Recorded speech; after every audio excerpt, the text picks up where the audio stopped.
Ginoo ko. Luwas ako. Maluoy ka.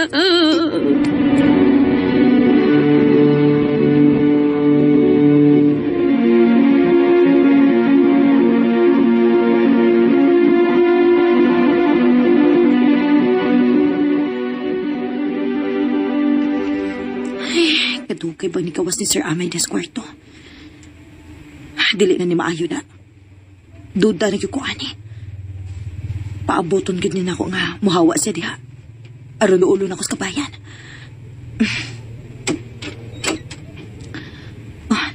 Nigawas na si Sir Ahmed. Pero wa pa niya sira ang pultahan. O gipadong sa kusina. Doon na sige kuha. Pagkaon. Iyang kitadaan og pagkaon si kabayan. Kisudi sa kwarto.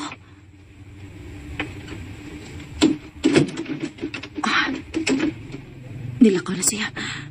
Mudool na ko. Ano? Patay! Nasakiran pagkit ako ang map. Mudagan ko. Mabalik ko sa kwarto. Nipaduhong na sa dinhi.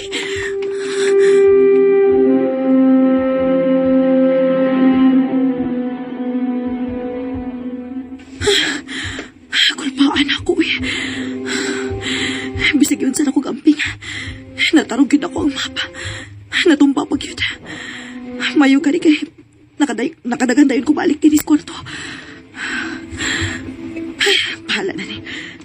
Diligi ko matugang doon nga dili ko makasultis kabayan dito. Naluoy kay kumaayo niya. Sahira po ako may maingon anak. Dili lalim. Salbahis sa gina ni pamilyahan, no? Ilang gipreso si kabayan. Pataw-taoran ako. Nya mo balik na dayon ko dito.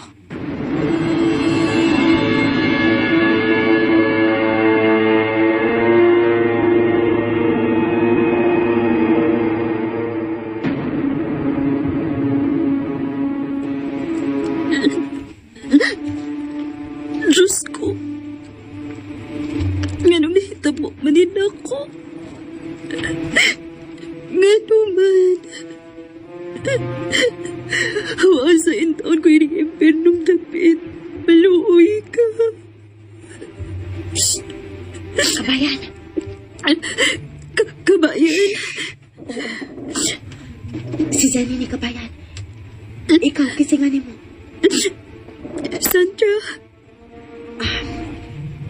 Sandra, unsa di kita po ang kailang kang gipriso? Sandra, sultihi ko. Gusto ko tabangan ka. Pero, huwag ko may bawag sa akon. Bago pa lang kayo ko naabutin Mayo ka di kay... Di ani ko, dinig ko ng laba. Mautong nakabantay ko nga nagtingog di sa suot. Pero, gidid anak ko nila nga mo anhi din dapita. Mao nga ni sekreto ko anhi din nga kabiing ako. Ang panakit anak ko si Sir Ahmed kami suot ang din Unsa may kibuhat nimo?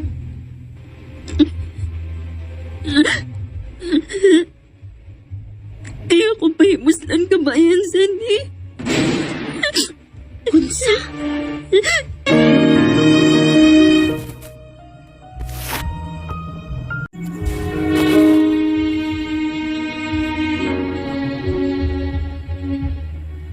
Nagkahigayon kung duol ni kabayan. Nag-istoryahan na mi sa hinay nga tingmog sa may pultahan.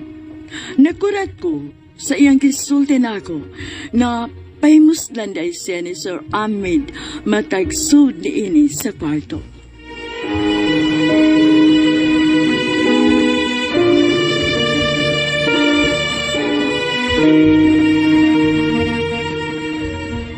Kinuo ko. Nahibaw ba sila si Abu Irfan o Madam Yara sa nahitabo ni mo? Nahibaw sila, Sandy. Unsa? Sila ba mo'y nagpapriso ni mo din Si Sir Ahmed. Siya ang nagpriso na ako din sila si Sir ug si Madam. Wa sila mahimo. Kinailahi nga behavior sa Sir Ahmed. Mga dili mahimo ga ila kini supakon. Behavior? Unsay buot mo ipasabot, Sandra? Niyatam og gikog si Sir Ahmed ni atong higayuna. Kaya lagi kasama ng maayos Sir Ahmed dihang nasayro nila ni Abu Irfan og Madam Miara ang gigibuhat na ko.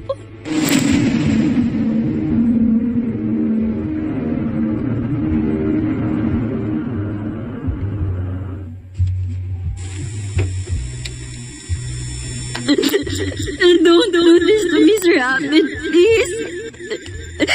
Stop. Stop. No, sir, no. I will kill you! Shut up!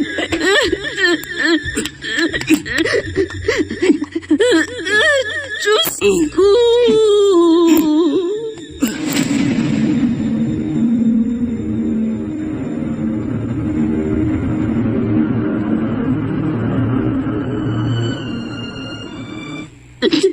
Nilampos kit siya.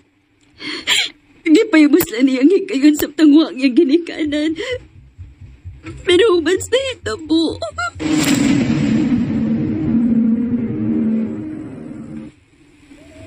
What happened to you, Sandra? You're not in good mood? Magikadulala palagi. Di mo na ginagawa trabaho mo.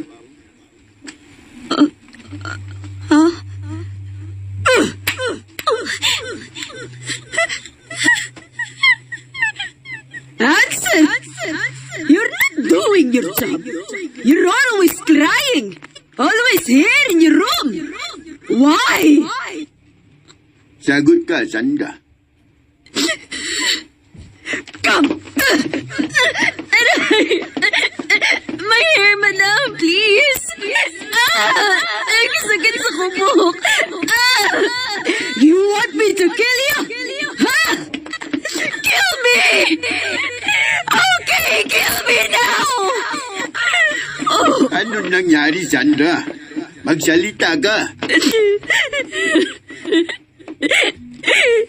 Inihip ako ni Sir Ahmed Abu Irfan! Ano? What did she say? Ahmad Lamyat, tasaba. Wada!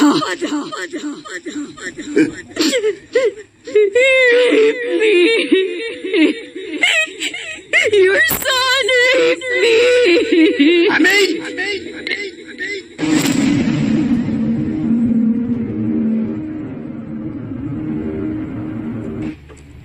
Kinuo ko. Mga kanina hitabo sa niya. So kandian to. Tulala na ko. Wala ko sa tarong na kong pahula-hula. Wala ko makahibos sa akong trabaho. Dili lang ako mahinultol sa ako mga gimbuhaton. Nagpunto na lang ko permis kwarto. Pag-alas dinig ko magawas. Sa lakton. Wala ko'y silbi nila. Kaluoy ni mo, no? Oo niya. O sabi kibuhat nila ni Sir og Madam.